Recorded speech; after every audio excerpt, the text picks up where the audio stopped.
Hi, everybody. Welcome to another episode of Fal Sarkar Conversations. Today, I'm going to be talking about a recent demonstration I saw at the AI user group designers. It's a Estonian company called Flowstep. Take a look.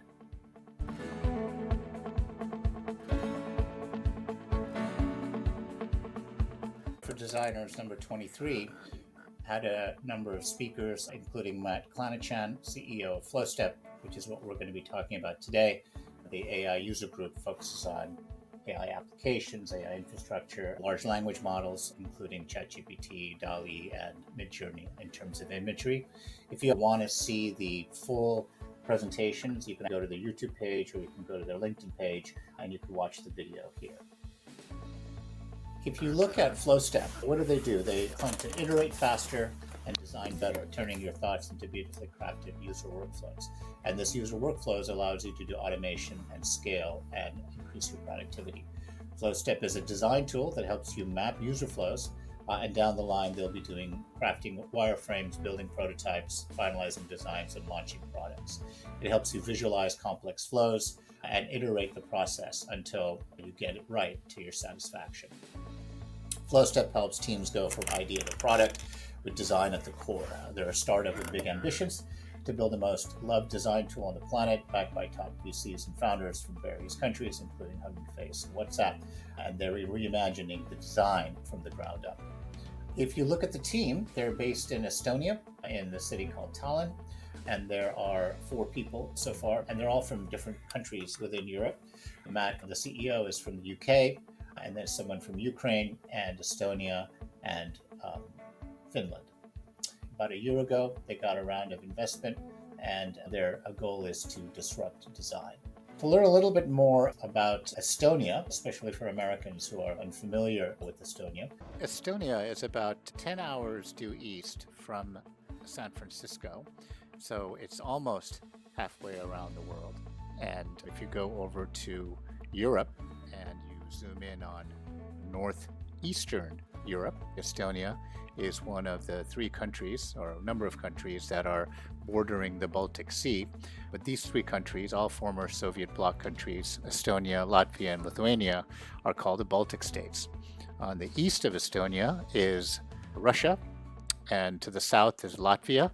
To the north, along with Finland, Sweden, and Norway, Scandinavian countries. Zooming in on the capital of Estonia, Tallinn, that the city is a harbor town located in the north of the country and quite picturesque. The city is obviously centuries old, the long history and beautiful architecture, castles. Estonia actually is a quite advanced country. In all of Europe, it's one of the most advanced in terms of digital transformation, and it's a startup hub.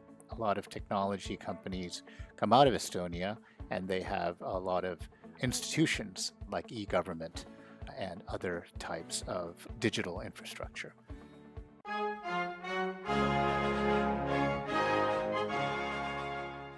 Picture this. A tiny nation nestled in the northeastern corner of Europe with a population barely touching 1.3 million is the digital leader of the world. Sounds like fiction, right? Except it's not.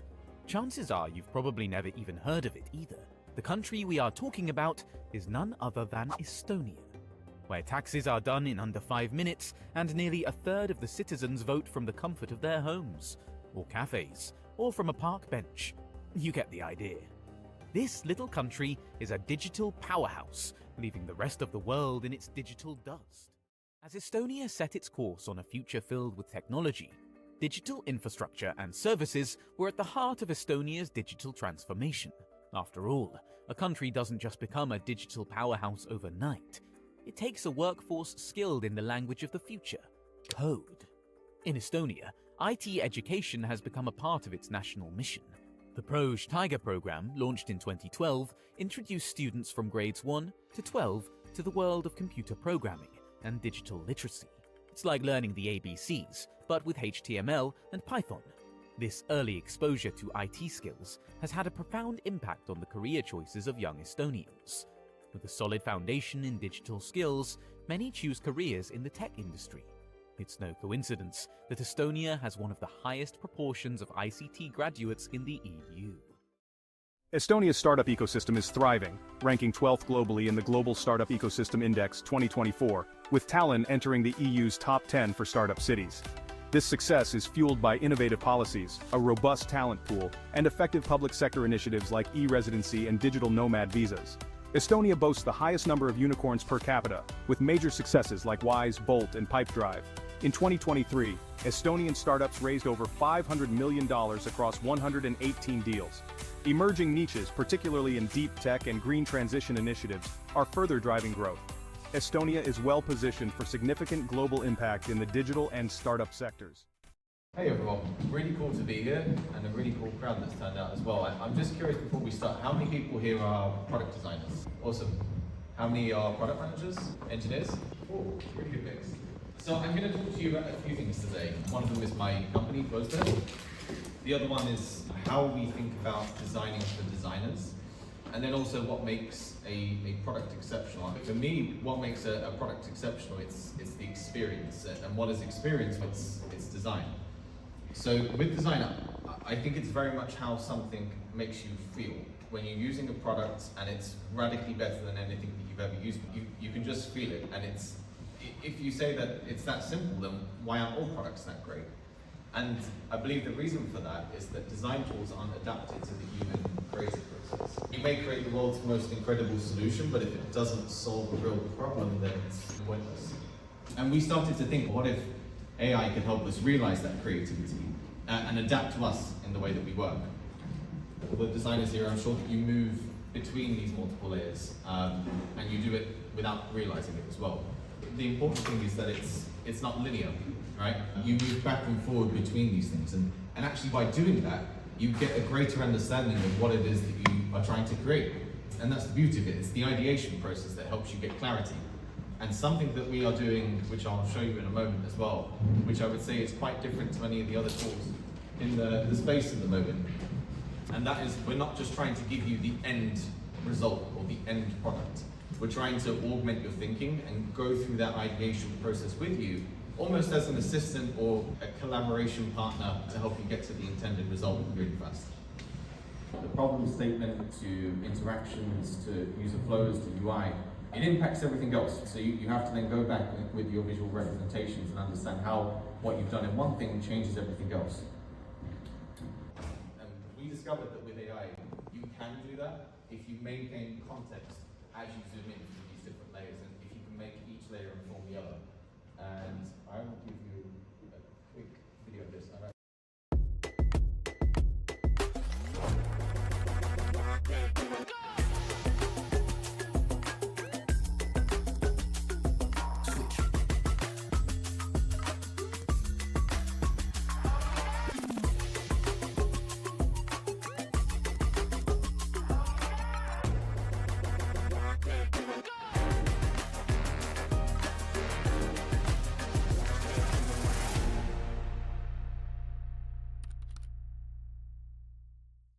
So I want to just break down actually what happened there and why it should be useful for designers.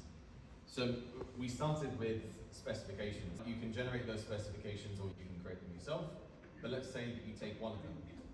And remembering that everything is fluid and connected, you want to transform one artifact into another artifact in the way that context is carried. In this example here, we're transforming a specification into a user flow. Now, what's important and what we really care about for designers is that we don't interrupt your flow and we allow you to keep things fluid.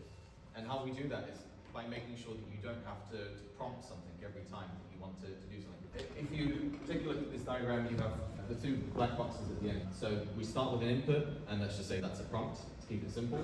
And then there is a design artifact that's rendered on the canvas. What happens in between there is actually super important. If we start with the inputs, we can only generate something that matches your expectations if we have context. And that context can come from different sources. It may be your internal company knowledge, for example, a Notion page, linear, your existing product, your existing designs. It may be from the proprietary data sets that we have developed ourselves, or it may be from other web sources that we have as well. If we then combine that to make something that is very user-focused, so we understand the objective for the user, we can then enrich that to create a problem statement around it.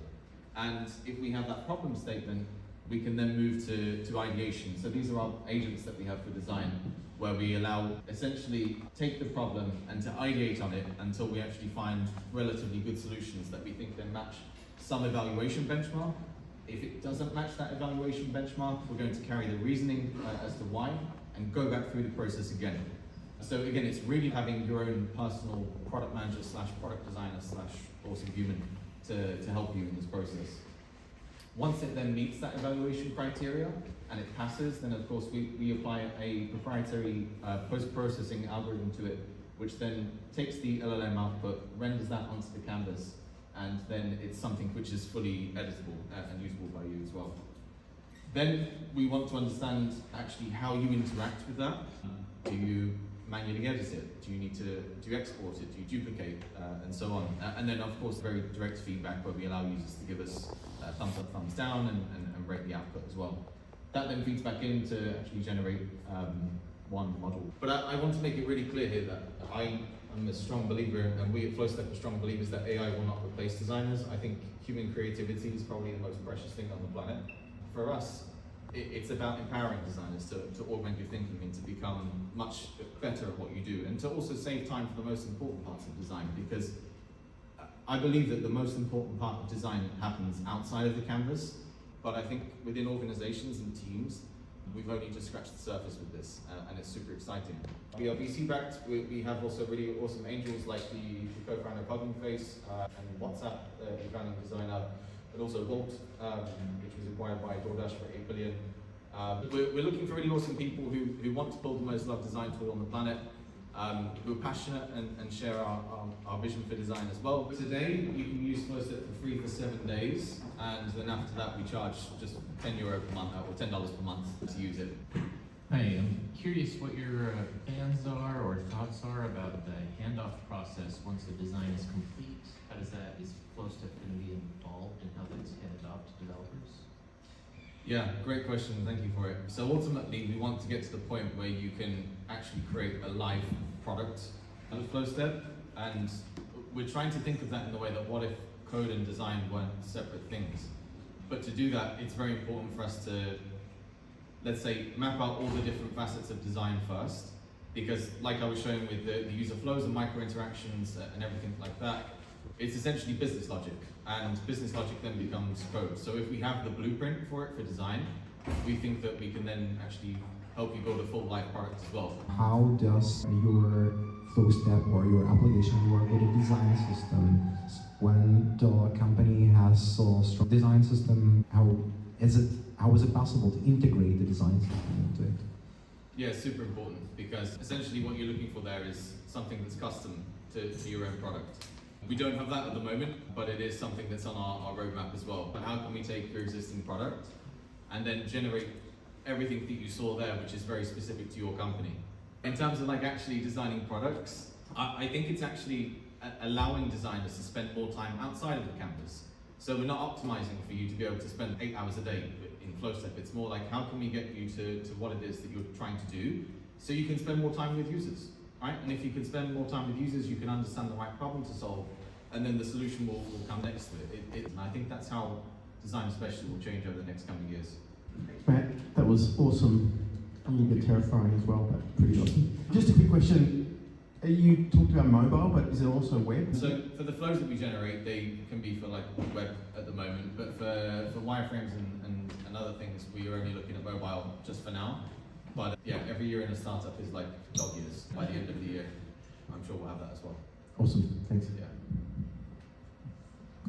All right, thank you so much. Let's give Mal a round of applause.